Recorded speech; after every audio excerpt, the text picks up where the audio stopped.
So here's another case in this section of Portaferre Stretta where Anonimo is going to have you press your opponent in order to make them attack you, except that they won't, which is this interesting counterpoint to Manciolino's plays, where they always do. It's good to know what to do if they don't.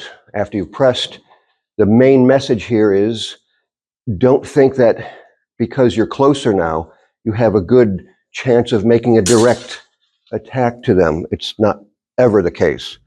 So in this version, this example, you throw falso toward their hand, you see. And if I've already pressed, and he's not moved, and where's his point? Probably right at my face. You see, I don't need to make much movement here. In this example, he specifically says that the person waiting as patient pulls their hand back. Press. When you press, don't be threatening. You want to be inviting. Inviting is the opposite of threatening. So be inviting because of what we want here, except they won't take you up on the invitation. If you don't have to move your front foot at all, don't. So you have to be cautious of that point. So throw a falso without even moving your front foot. Once they pull their hand back, then throw a reverso to strike the head. Make your right foot follow behind your left. So striking the hand with something could be a falso from the right, falso from the left, thrust we do sometimes as well. So striking the hand as a first action, is it a good idea? Well, in every case here, in this section of Anonimo, when there's this attack to the hand, he instructs the person who's being attacked to pull their hand back. Or in other cases, he does describe a downward parry and other reactions.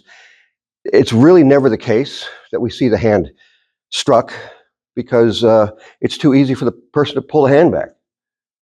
Especially if I do it, if I haven't pressed and I'm out here, that's really unlikely. I'm just so far away. But it's appearing here in these plays because in the beginning of this section, Anonimo says we have pressed our opponent, but they don't attack us and they don't retreat. Now, because of this, that's a good idea, and I just hit it. It's doable, and he knew it was coming. So am I going to say you can't? We definitely hit the hand. We see it all the time in sparring when someone allows the other person to get too close to them, and it happens.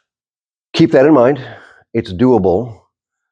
The best reaction, of course, is just to pull the hand away. Now here, I'm trying to hit this head with this reversal right away. I don't care if he pulls his hand out of the way. That opens up the head. So I don't mind not hitting the hand.